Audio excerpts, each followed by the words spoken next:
অভিশপ্ত শয়তান থেকে মহান আল্লাহর নিকট আশ্রয় চাই। সকল প্রশংসা সমগ্র বিশ্বের প্রতিপালক মহান আল্লাহর জন্য।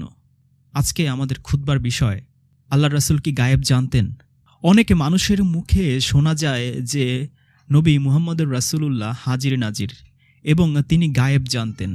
কোনো এলাকায় এমনও দেখা যায় যে মিলাদ পড়ার সময় একটা রাজকীয় চেয়ার খালি রাখা হয় আর বলা হয় নবীর নামে দুরূদ পড়লে নবী এখানে এসে এই চেয়ারে বসেন। আরও বলা হয় যে কবরে আযাব হলে রাসূল তা দেখতেন এবং কয়েকদিনের জন্য কবর আযাব মাফ করিয়ে দিতেন, আরও অনেক কিছু। কিন্তু আল্লাহ ওহীর মাধ্যমে রাসূলকে যতটুকু জানাতেন রাসূল ঠিক ততটুকুই জানতেন।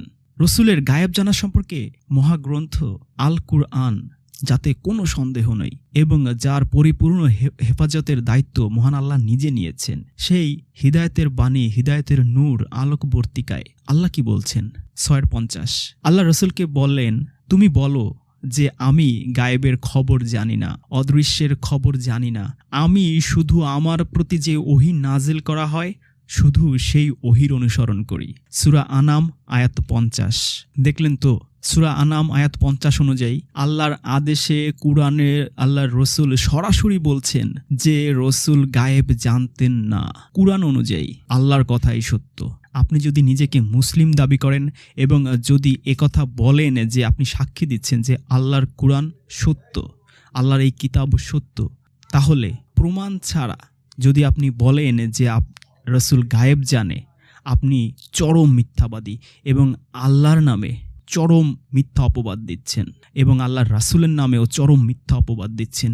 আর এই মিথ্যা অপবাদকারী এবং মিথ্যাবাদীর পরিণাম জাহান্নাম। তওবা না করা পর্যন্ত এবং এই অপরাধ থেকে না ফেরা পর্যন্ত আপনার কোনো ইবাদত কবুল হবে না, হবে না, হবে না।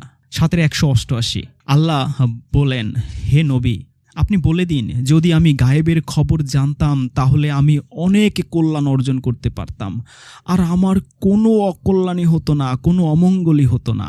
সূরা আরাফ আয়াত 188। এই আয়াতেও প্রমাণ হয় যে আল্লাহর রাসূল গায়েবের খবর জানতেন না, অদৃশ্যের খবর জানতেন না। রাসূলের অমঙ্গলও হতো, অসুখ বিসুখও হতো। কারণ যদি তিনি জানতেন তার কোনো অকল্যাণ হতো না, কোনো অমঙ্গলই হতো না। সূরা আরাফ আয়াত 188 সেই ইনফরমেশনই আমাদের দিচ্ছে। 42:52 আল্লাহ বলেন, হে নবী, তুমি জানতে না কিতাব কি, ঈমান কি। সূরা শুরা আয়াত 52। কিতাব ও ঈমান সম্পর্কেও রাসূলের কিছু জানা ছিল না, তাহলে পূর্বের কোনো খবরও রাসূলের জানা ছিল না। কি আশ্চর্য কথা! আল্লাহ